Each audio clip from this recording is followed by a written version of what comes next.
Hello everyone, welcome back to my channel. So ఈరోజు మన topic వచ్చేసి సైకాలజీలో వైయక్తిక భేదాలు ప్రజ్ఞ. ఈ టాపిక్ గురించి 1 by 1 డీటెయిల్గా ఎక్స్ప్లెనేషన్ అయితే చేస్తానండి. సో వీడియోని లాస్ట్ వరకు చూడడానికి అయితే ట్రై చేయండి. అలాగే మీకు నచ్చినట్లుగా అయితే మన ఛానల్ని సబ్స్క్రైబ్ చేయడం మాత్రం మర్చిపోకండి. సో ఫైనల్గా మన టెట్ నోటిఫికేషన్ అయితే వచ్చేసింది. ఎగ్జామ్ డేట్స్ కూడా మనకు అనౌన్స్ చేశారు. నౌ వచ్చేసి ఇప్పుడు మీరు అప్లై చేసేటప్పుడు కొన్ని స్టెప్స్ అయితే ఫాలో అవ్వండి. అర్లీగా మనము చేయాల్సిన అవసరం లేదు. ఒక 1 వీక్ అయిపోయిన తర్వాత అప్లై చేసినా కూడా మనకు దగ్గరే ఉంటుందండి సెంటర్ అనేది. సో లేట్గా చేస్తే దూరం పడుతుందా అనేది ఏం లేదు. మనకు అర్లీగా చేసినా కూడా ఒక్కోసారి లేకుంటే టైం తీసుకున్నా కూడా ఉండే ప్లేస్ ఎక్కడ మనకు వస్తుంది. సో అప్లై చేసేటప్పుడు ఒక 2-3 డేస్ టైం తీసుకున్న తర్వాత అప్లై చేయండి. ఎందుకంటే స్టార్టింగ్ కాబట్టి కొంచెం మనకు ఈ ప్రాబ్లమ్స్ అనేవి నెట్వర్క్ ఇష్యూస్ సో ఇలాంటివన్నీ ఉంటాయి. అండ్ టెన్షన్లో కూడా మనం ఏది మిస్టేక్స్ అనేవి చేస్తూ అప్లై చేస్తూ ఉంటాము. సో ఒక 2-3 డేస్ అనే తర్వాత అప్లై చేయడానికి అయితే ట్రై చేయండి. సో ఈరోజు సైకాలజీలో మనకు 8 అడిషనల్గా టాపిక్స్ అయితే ఇవ్వడం అయితే జరిగిందండి. సో దాని గురించి క్లారిటీ వచ్చిన తర్వాత వీడియోస్ అయితే పోస్ట్ చేయడానికి అయితే ట్రై చేస్తాను. అండ్ నెక్స్ట్ మనకు 10th క్లాస్ న్యూ సిలబస్లో కొన్ని టాపిక్స్ అయితే యాడ్ అయ్యాయి. పాలిటీ అనేది యాడ్ అయింది. సో ఆ పాలిటీ గురించి క్లాసెస్ అనేవి చేయాలనుకుంటున్నాను. సో డైలీ వాచ్ చేస్తూ ఉండండి. ప్రతి టాపిక్ కూడా మీకు ఇన్ఫర్మేటివ్గా అండ్ యూజ్ అయ్యే విధంగానే చేస్తానండి. సో ఈ వీడియోని ఎస్టీటీ వాళ్ళు, స్కూల్ అసిస్టెంట్ వాళ్ళు ఉంటే ఇద్దరికి కూడా యూజ్ అవుతుంది. సో స్కిప్ చేయకండి దయచేసి. టైం చాలా తక్కువగా ఉంది. జస్ట్ 45 డేస్ ఇచ్చారు. ఈ 45 డేస్లో మ్యాక్సిమము రివిజన్ చేయడానికి అయితే యూజ్ చేయండి. చదవాల్సిన అవసరం లేదు. చదవాల్సింది మీరు ఓన్లీ 10th క్లాస్ మాత్రమే. మిగిలినవన్నీ కూడా రివిజన్ చేయండి. సో ఇలా ఇంకా లేట్ చేయకుండా వైయక్తిక భేదాలు ప్రజ్ఞ.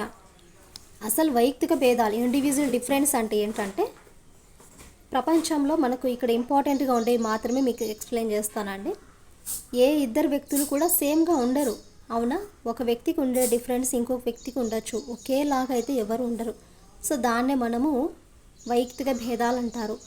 ప్రపంచంలో ప్రతి ఇద్దరు వ్యక్తులకు చూసుకున్నా కూడా సేమ్ ఒకేలాగా అన్ని సందర్భాలలో కూడా ఒకేలా ఉండరు. ఇలాంటి డిఫరెన్స్నే మనము వైయక్తిక భేదాలు అంటారు. వైయక్తిక భేదాలపై శాస్త్రీయ పరిశోధన చేసి మానవ మితి ప్రయోగశాలను స్థాపించిన వారు. సో వ్యక్తి అంతర్గత భేదాలు. మళ్ళీ ఈ వైయక్తిక భేదాల్లో 2 ఉన్నాయి. ఇక్కడ మనకు గాల్టన్ గారు వచ్చేసి వైయక్తిక భేదాలపై శాస్త్రీయ పరిశోధన చేసి మానవ మితి ప్రయోగశాలను స్థాపించిన వారు ఎవరు? గాల్టన్. సో మనకు గాల్టన్ వచ్చేసి వైయక్తిక భేదాలపై శాస్త్రీయ పరిశోధన చేసి మానవ మితి ప్రయోగశాలను స్థాపించిన వారు గాల్టన్. Answer Galton. మరి ఈ వైయక్తిక భేదాలు 2 టైప్స్ ఉంటాయండి. ఒకటి వచ్చేసి వ్యక్తి అంతర్గత భేదాలు, వ్యక్తి అంతర భేదాలు. వ్యక్తి అంతర్గతంగా అంటే సేమ్ పర్సన్లో కనిపించే డిఫరెన్స్. వ్యక్తి అంతర్గత భేదాలు అంటే వ్యక్తి లోపల అండి. సో మనం ఇప్పుడు రకరకాలుగా ఉంటాం.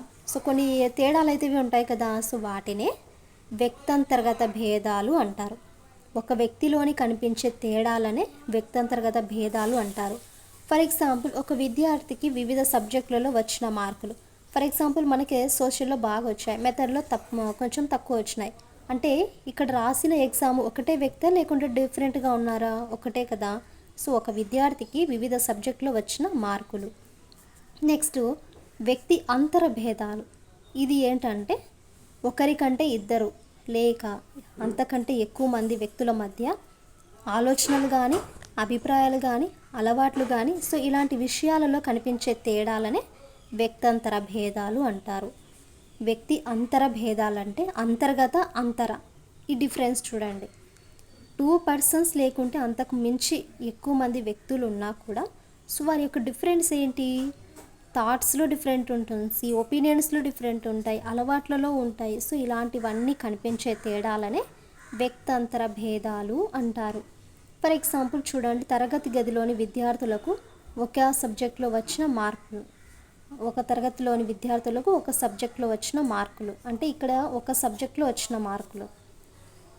నెక్స్ట్ ఇక్కడికి మనకు వ్యక్తి అంతర్గత భేదాలు, వ్యక్తి అంతర భేదాలు, ఈ 2 డిఫరెన్స్ అయితే చూసాం కదా. నెక్స్ట్ ప్రజ్ఞ. సో ప్రజ్ఞ అనేది ఇంపార్టెంట్. ఇక్కడ ఇంటెలిజెంట్ అనే ఆంగ్ల పదం ఇంటలెక్ట్ అడుగుతారండి బిట్. ఇంటెలిజెంట్ అనే ఆంగ్ల పదము ఇంటలెక్ట్ అనే లాటిన్ పదం నుండి వచ్చింది. ఇంటలెక్ట్ అనే లాటిన్ పదం నుంచి వచ్చింది. దీని అర్థం ఏంటంటే తెలివి లేదా బుద్ధి. దీని అర్థం ఏంటి? సో నువ్వు చాలా ఇంటెలిజెంట్ రా అంటారు కదా. సో ఇంటెలిజెంట్కి లాటిన్ పదము ఇంటలెక్ట్. దాన్ని అర్థం ఏంటంటే తెలివి, బుద్ధి. ఇంటలెక్ట్ అంటే తెలివి, బుద్ధి. అమూర్త ఆలోచన వ్యక్తియే ప్రజ్ఞ అని టర్మన్ అన్నారు. సో అమూర్త ఆలోచన శక్తియే ప్రజ్ఞ అని టర్మన్ నిర్వచించారు. వ్యక్తి తన గ్రాహ్యక శక్తిని వ్యక్తపరిచే అతీత శక్తియే ప్రజ్ఞ అని గాల్టన్ అన్నారు. సో పరస్పర సంబంధాలు చూడగల అంతర్గత శక్తి అని స్పియర్మన్ అన్నారు. సో ఇక్కడ మనకు ముగ్గురిని గుర్తుంచుకోవాలి. అమూర్త ఆలోచన అంటే టర్మన్, అమూర్త ఆలోచన అంటే టర్మను. గ్రాహ్యక శక్తి అతీత శక్తి అంటే గాల్టన్ అని గుర్తుంచుకోండి. గ్రాహ్యకము అలాగే అతీత శక్తియే ప్రజ్ఞ అనేసి గాల్టన్ నిర్వచించారు. అండ్ పరస్పర సంబంధాలు ఉంటాయి కదా. సో పరస్పరంగా ఉండే సంబంధాలు చూడగల అంతర్గత శక్తి స్పియర్మన్ అనేసి అన్నారు. సో ఇవి ఇంపార్టెంట్. సరే, మరి ప్రజ్ఞ యొక్క లక్షణాలు ఎలా ఉంటాయో చూద్దాం. ఇక్కడ సార్వత్రికమైనది, సహజ అంతర్గత శక్తి, అంచనా చేయవచ్చు. సార్వత్రికంగా ఉంటాయి, సహజ అంతర్గత శక్తి ఉంటుంది, అంచనా చేయవచ్చును. అలాగే పరిసరాలతో సర్దుబాటు చేసుకోవడానికి దోహదం చేస్తుంది. నూతన అంశాల అభ్యసనకు ఉపయోగపడుతుంది. ప్రజ్ఞా వికాసంలో పరిసరం, పరిపక్వత పాత్ర అనేది పోషిస్తాయి. సో చూడండి, ప్రజ్ఞ యొక్క లక్షణాలు ఎలా ఉంటాయంటే సార్వత్రికంగా ఉంటాయి, సహజ అంతర్గత శక్తిగా ఉంటాయి, అంచనా వేయవచ్చు. అలాగే ఈ పరిసరాలన్నీ ఉంటాయి కదా. సో ఆ పరిసరాలతో సర్దుబాటు చేసుకోవడం అనేది ఉంటుంది. అండ్ కొత్త విషయాలు నేర్చుకోవడానికి అభ్యసనకు ఉపయోగపడతాయి. అండ్ మన యొక్క వికాసంలో, పరిసరంలో పరిపక్వత పాత్ర అనేది పోషిస్తుంది. ప్రజ్ఞా వికాసంలో పరిసరము, పరిపక్వత పాత్ర అనేది పోషిస్తాయి. ఇక్కడికి మనకు ప్రజ్ఞ లక్షణాల గురించి అయితే చూసామండి. నెక్స్ట్ ఇప్పుడు ప్రజ్ఞ రకాల గురించి చూద్దాం. ప్రజ్ఞ రకాలు మనకు 3 రకాలుగా ఉన్నాయి. ఈ 3 రకాలని ఎవరు వర్గీకరించారు? ఈఎల్ థార్న్డైక్ 3 రకాలుగా వర్గీకరించారు. సో ప్రజ్ఞ యొక్క రకాలను 3 రకాలుగా వర్గీకరించిన వ్యక్తి ఎవరు? థార్న్డైక్. ఈయన అమూర్త ప్రజ్ఞ, యాంత్రిక ప్రజ్ఞ, సాంఘిక ప్రజ్ఞ.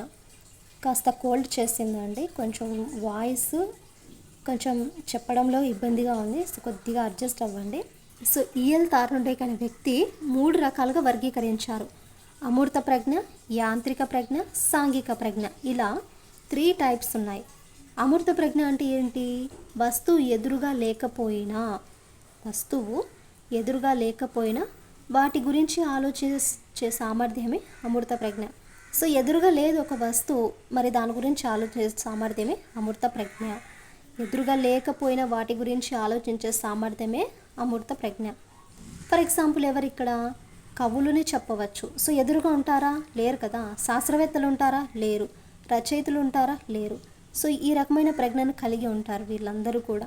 వస్తువు ఎదురుగా లేకపోయినా వాటి గురించి మనం ఆలోచిస్తుంటాం. సో అబ్బా ఎంత బాగుంది కవిత్వము, అబ్బా ఈ శాస్త్రవేత్త ఇలా చేస్తారు, సో రచయిత అనేది ఇలా ఉంటారు అనేసి మనం అనుకుంటాం కదా. అండ్ ఈ రకమైన ప్రజ్ఞను కలిగి ఉండేవారు ఎవరు? అమృత ప్రజ్ఞ కలిగి ఉండేవారే కవులు, శాస్త్రవేత్తలు, రచయితలు. సో వాళ్ళు ఎదురుగా ఉంటారా? లేరు కదా.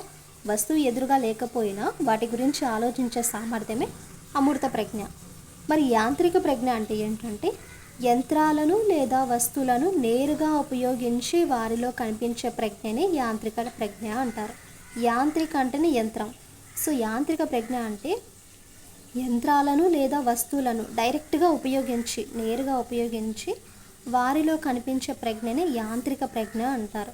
ఫర్ ఎగ్జాంపుల్ టెక్నీషియన్స్ కానీ, మెకానిక్స్ మొదలైన వారు ఈ రకమైన ప్రజ్ఞను కలిగి ఉంటారు. ఏ రకమైన ప్రజ్ఞ? యాంత్రిక ప్రజ్ఞ. టెక్నీషియన్స్, మెకానిక్స్ మొదలైన వాళ్ళందరూ కూడా యాంత్రిక ప్రజ్ఞను కలిగి ఉండేవారు. ఇక్కడ ఏం జరుగుతుంది? యంత్రాలను లేదా వస్తువులను వాళ్ళు నేరుగా డైరెక్ట్గా ఉపయోగిస్తున్నారు. సో ఉపయోగించే వారిలో ఈ ప్రజ్ఞ అనేది కనిపిస్తుంది. నెక్స్ట్ సాంఘిక ప్రజ్ఞ. మానవ సంబంధాలను అర్థం చేసుకొని తెలివిగా ప్రవర్తించే వారిలో కనిపించే ప్రజ్ఞనే సాంఘిక ప్రజ్ఞ అంటారు. సో మానవ సంబంధాలు అనేవి ఉంటాయి కదా. సో ఈ మానవ యొక్క సంబంధాలను అర్థం చేసుకొని తెలివిగా ప్రవర్తించే వారిలో కనిపించే ప్రజ్ఞనే సాంఘిక ప్రజ్ఞ అంటారు. ఫర్ ఎగ్జాంపుల్, ఉపాధ్యాయులు కానీ రాజకీయ నాయకులు కానీ ఏ రకమైన ప్రజ్ఞను కలిగి ఉంటారు? సాంఘిక ప్రజ్ఞను అయితే కలిగి ఉంటారు. అంటే అర్థం చేసుకొని తెలివిగా ప్రవర్తించే వారిలో కనిపించే ఈ ప్రజ్ఞను సాంఘిక ప్రజ్ఞ అంటారు. ఉదాహరణగా ఎవరికి చెప్పుకోవచ్చు అండి? ఇక్కడ ఉపాధ్యాయులు, రాజకీయ నాయకులు ఏ రకమైన సాంఘిక ప్రజ్ఞను కలిగి ఉండేవారు. ఇది మనకు డీటెయిల్గా ప్రజ్ఞ రకాలు. అమృత ప్రజ్ఞ ఏంటి, యాంత్రిక ప్రజ్ఞ ఏంటి, సాంఘిక ప్రజ్ఞ ఏంటి, ఈ 3 రకాలైతే మనం చూసాము. నెక్స్ట్ సిద్ధాంతాల గురించి మాట్లాడుకుందామండి. మ్యాక్సిమం ఈ వీడియో 15 మినిట్స్ అలా ఉండొచ్చు, పర్లేదు, మనకు టైం తక్కువగా ఉంది. ప్రీవియస్ వీడియోస్లలో నేను 219 వరకు 20 వేసుకోండి, అంతవరకు ప్రాక్టీస్ బిట్స్ థియరీ పార్ట్ అయితే చూసాను. So first theory part, next దాని తర్వాత ప్రాక్టీస్ బిట్స్ అయితే చేశాను. సో ఎవరైనా చూడకపోతే చూడండి, చాలా యూస్ఫుల్ ఉంటాయి. నెక్స్ట్ ఇప్పుడు వచ్చేసి సిద్ధాంతాలు చూద్దాం. ప్రజ్ఞా సిద్ధాంతాలు అండి. ప్రజ్ఞా సిద్ధాంతాలు 2 రకాలుగా ఉంటాయి. ప్రజ్ఞా సిద్ధాంతాలు ఎన్ని రకాలు ఉన్నాయని చెప్పానండి? 2 రకాలు అయితే ఉన్నాయి కదా. అందులో ఏకకారక సిద్ధాంతము, ద్వికారక సిద్ధాంతము. ఏకకారక సిద్ధాంతము, ద్వికారక సిద్ధాంతం. ఏకకారక సిద్ధాంతము అభివృద్ధి పరిచిన వారు 3 ఉన్నారు: బీనెస్టైన్, టెర్మన్, ఎబ్బింగ్హాస్. ఏకకారక సిద్ధాంతాన్ని అభివృద్ధి పరిచిన వారు బీనెస్టైన్, టెర్మన్, ఎబ్బింగ్హాస్. వీరి ప్రకారము ప్రజ్ఞ అనేది ఒక కారకం అండి. వీరి ప్రకారము ఫ్యాక్టర్, కారకం అంటే ఒక ఫ్యాక్టరు. వీరి ప్రకారము ప్రజ్ఞ అనేది ఒక కారకము. ఈ కారకం వ్యక్తి యొక్క అన్ని సామర్థ్యాల్లో సమానంగా అయితే ఉంటుంది. ఫర్ ఎగ్జాంపుల్, గణితంలో ప్రతిభ కలిగిన విద్యార్థి మిగతా అన్ని సబ్జెక్టులోనూ అంతే ప్రతిభ కలిగి ఉంటాడు. అంటే ఇక్కడ డిఫరెంట్, అంటే మనకు 2 రకాలుగా కారకం అనేది, సిద్ధాంతం అనేది ఉందిదా? ఒకటే కదా. అంటే సేమ్ ఒక సబ్జెక్ట్లో ఉండే అతను అన్ని సబ్జెక్టులో కూడా అదే ప్రతిభ అనేది కలిగి ఉన్నాడు. ఏకకారక సిద్ధాంతాన్ని అభివృద్ధి పరిచిన వారు ఎవరిక్కడ? ఏకకారక సిద్ధాంతము. సో గుర్తుంచుకోండి, ఏకకారక సిద్ధాంతం బీనెస్టైన్, ఎబ్బింగ్హాస్, టెర్మన్. బీనెస్టైన్, టెర్మన్, ఎబ్బింగ్హాస్ ఈ 3 కూడా అభివృద్ధి పరిచారు. వీరి ప్రకారం చూసుకుంటే ప్రజ్ఞ అనేది ఒక కారకము. వీరి ప్రకారం చూసుకుంటే ప్రజ్ఞ అనేది ఒక కారకం. సో మీకు ఇక్కడ నేను ఎందుకు ఇలా చెప్తున్నానంటే మీకు గుర్తుంటుందనేసి రిపీటెడ్గా చెప్తున్నానండి. వీడియో లెంగ్త్ అయినా సరే మీకు రావాలి కదా, సో టైం అనేది తక్కువగా ఉంది, అందుకని నేను రిపీటెడ్గా మీకు ఎక్స్ప్లెయిన్ చేస్తున్నాను. అంటే ఈ ఏకకారక సిద్ధాంతం అనేది వ్యక్తి యొక్క అన్ని సామర్థ్యాలలో ఈక్వల్గా ఉంటుందా, ఈక్వల్గా ఉండదా? సమానంగానే ఉంటుంది. వ్యక్తి యొక్క అన్ని సామర్థ్యాలలో సమానంగా ఉంటుంది. నెక్స్ట్ ద్వికారక సిద్ధాంతం. ద్వికారక అంటే ద్వి అంటే 2. ద్వికారక సిద్ధాంతాన్ని ప్రతిపాదించింది స్పియర్మన్. ద్వికారక సిద్ధాంతాన్ని ప్రతిపాదించింది స్పియర్మన్. ఈ సిద్ధాంతంలోని అంశాలను ఎబిలిటీస్ యాజ్ ఎ మ్యాన్ అనే గ్రంథంలో పొందుపరిచారు. ఈ సిద్ధాంతంలోని సిద్ధాంతము? ద్వికారక సిద్ధాంతంలోని అంశాలను ఎబిలిటీ యాజ్ మ్యాన్ అనే గ్రంథంలో పొందుపరిచారు. ఈ సిద్ధాంతం ప్రకారంలో ప్రజ్ఞలు 2 కారకాలు అయితే ఉన్నాయి. ద్వికారక సిద్ధాంతంలో 2 కారకాలు ఉన్నాయి. అవి ఏంటి చూద్దాం ఇప్పుడు. ద్వికారక సిద్ధాంతాన్ని ప్రతిపాదించింది ఎవరు? స్పియర్మన్. ఈయన ఏ గ్రంథంలో పొందుపరిచారు ఈ కారక సిద్ధాంతాన్ని అంటే abilities as a man, abilities as man అనే గ్రంథంలో పొందుపరిచారు. అండ్ ఈయన ఈ సిద్ధాంతం ప్రకారము ప్రజ్ఞలో ఎన్ని కారకాలు ఉన్నాయంటే 2 కారకాలు అయితే ఉంటాయి. సో ద్వికారక సిద్ధాంతంలో 2 సిద్ధాంతాలు ఉన్నాయని చెప్పాం కదా అండి. అందులో మనకు సాధారణ కారం, దీన్ని జీ ఫ్యాక్టర్ అంటారు. సాధారణ కారకం, జనరల్ ఫ్యాక్టర్. నెక్స్ట్ ప్రత్యేక కారకం. ఇలా మనకు 2 టైప్స్ ఉంటాయి. సాధారణ కారకం అంటే వ్యక్తి చేసే అన్ని పనుల్లో ఉంటుంది. వేర్వేరు వ్యక్తులకు వేర్వేరుగా ఉంటుంది. ఇది ప్రజ్ఞను నిర్ధారిస్తుంది. అనువంశికతకు సంబంధించింది. ఒక వ్యక్తి ఎంత ప్రజ్ఞావంతుడు అనేది జీపై ఆధారపడి ఉంటుంది. దీనిని ప్రజ్ఞా పరీక్షల ద్వారా కొలుస్తారు. సాధారణ కారకం అనేది వ్యక్తి చేసే అన్ని పనుల్లో ఉంటుంది అండ్ వేర్వేరు వ్యక్తులకు వేర్వేరుగా ఉంటుంది. ప్రజ్ఞను నిర్ధారిస్తుంది అండ్ అనువంశికతకు సంబంధించింది.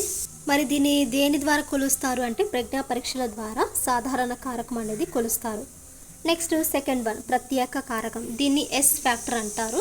ఇది పరస్పర సంబంధమైనది. అలాగే ప్రత్యేక సామర్థ్య పరీక్షల ద్వారా దీన్ని కొలుస్తారు. దీన్నేమో ప్రజ్ఞా పరీక్షల ద్వారా కొలుస్తారు. అండ్ ఒక వ్యక్తి ఏ ఏ రంగాల ప్రతిభావంతుడో తెలియజేస్తుంది. ఇది వ్యక్తి చేసే కృత్యాలను బట్టి మారుతుంది. అంటే పనులను బట్టి. సో అంటే వ్యక్తి తన యొక్క కృత్యాలను బట్టి మారుతుంది. ఎస్ ఫ్యాక్టర్ అనేది సామర్థ్యం పరీక్షల ద్వారా కొలుస్తారు. సో దీన్ని మనము ప్రత్యేక కారకాన్ని ఎస్ ఫ్యాక్టర్ వచ్చేసి ప్రత్యేక సామర్థ్యాల ద్వారా కొలుస్తారు. అండ్ వ్యక్తి తను ఏ ఏ రంగాల్లో ఎక్కువ ప్రతిభావంతుడు తెలియజేస్తుంది. వ్యక్తి చేసే కృత్యాలను బట్టి మారుతుంది. జీ ఫ్యాక్టర్ వచ్చేసి ప్రజ్ఞా పరీక్షల ద్వారా కొలుస్తారు. వ్యక్తి ఎంత ప్రజ్ఞావంతుడు అనేది జీ మనకు ఆధారపడి ఉంటుంది. ఇది దేనికి సంబంధమైనది అంటే అనువంశికతకు సంబంధించింది. ప్రజ్ఞ నిర్ధారిస్తుంది. అండ్ వేర్వేరు వ్యక్తులకు వేరువేరుగా ఉంటుంది. వ్యక్తి చేసే అన్ని పనుల్లో ఉంటుంది. సో ఇదండి మనకు ద్వికారక సిద్ధాంతంలోని 2 కారకాలు. నెక్స్ట్ బహుకారక సిద్ధాంతము. బహుకారక సిద్ధాంతంలో దీన్ని ప్రతిపాదించింది ఎవరు? EL Thorndike. బహుకారక సిద్ధాంతాన్ని ప్రతిపాదించింది ఈఎల్ థార్న్డైక్. ఈయన మెజర్మెంట్ ఆఫ్ ఇంటెలిజెన్స్ అనే గ్రంథంలో ఈ విషయాలను పొందుపరిచాడు. మెజర్మెంట్స్ ఆఫ్ ఇంటెలిజెన్స్ అనే గ్రంథ రచయిత ఎవరు? EL Thorndike. ఈఎల్ థార్న్డైక్ ప్రతిపాదించిన సిద్ధాంతము బహుకారక సిద్ధాంతము. ఇక్కడే మనకు 3 బిట్స్ అయితే వచ్చాయి. బహుకారక సిద్ధాంతాన్ని ప్రతిపాదించింది ఎవరు? EL Thorndike. ఈయన ఏ గ్రంథంలో ఈ విషయాలను పొందుపరిచారంటే మెజర్మెంట్స్ ఆఫ్ ఇంటెలిజెన్స్ అనే గ్రంథంలో విషయాలను పొందుపరిచారు. ప్రజ్ఞ అనేది అనేక కారకాల సముదాయము. ఈ కారకాల మధ్య సామ్యాలు ఉన్నప్పటికీ స్వతంత్రంగా పనిచేస్తాయనేసి ఈయన అన్నారు. కాబట్టి ఒక రంగంలో ప్రతిభను బట్టి మిగతా రంగంలో ప్రతిభను అంచనా వేయలేము. ఫర్ ఎగ్జాంపుల్ గణితంలో రాణించిన విద్యార్థి ఇంగ్లీష్లో కూడా అదే స్థాయిలో రాణిస్తాడని చెప్పలేము. అంటే ఫస్టే మనం ఎస్టిమేషన్ అనేది వేయలేము. సో బహుకారక సిద్ధాంతం అనేది ప్రజ్ఞ అనేది అనేక కారకాల సముదాయంగా ఉంటుంది. అండ్ దానిలో సామ్యాలు ఉన్నప్పటికీ స్వతంత్రంగా పనిచేస్తాయి. అండ్ ఒక రంగంలో మనకు ఎంత ప్రతిభ ఉన్నా కూడా మిగిలిన రంగాల్లో కూడా అదే ప్రతిభ ఉంటుందనేసి ఒక ఎస్టిమేషన్ అంచనా అనేది వేయలేము. ఎగ్జాంపుల్ ఏంటి? మ్యాథ్స్లో ఏమో మంచిగా రాణించిన విద్యార్థి ఇంగ్లీష్లో కూడా అదే స్థాయిలో రాణిస్తాడని మనము చెప్పలేము. సో ఇది మనకు బహుకారక సిద్ధాంతం అండి. సో ఈరోజు వీడియోలో మనము వైయక్తిక భేదాలు, ప్రజ్ఞ గురించి, అలాగే ప్రజ్ఞ యొక్క లక్షణాలు అనేవి ఎలా ఉంటాయి, రకాలేంటి, సిద్ధాంతాల్లో ఏకకారక సిద్ధాంతము, ద్వికారక సిద్ధాంతము, ద్వికారక సిద్ధాంతంలోని 2 కారకాలు, అలాగే బహుకారక సిద్ధాంతం, ఈ 3 టాపిక్స్ ఇక్కడ ఉండే టాపిక్స్ అన్నీ కంప్లీట్ చేస్తాము. సో వీడియోని లాస్ట్ వరకు చూసారనేసి అనుకుంటున్నానండి. వీడియోగా నచ్చితే మాత్రం ఖచ్చితంగా లైక్ చేయండి, షేర్ చేయండి, సబ్స్క్రైబ్ చేయడం మాత్రం మర్చిపోకండి. అండ్ మీ వాల్యుబుల్ ఫీడ్బ్యాక్ మాత్రం కింద కామెంట్ అయితే చేయండి.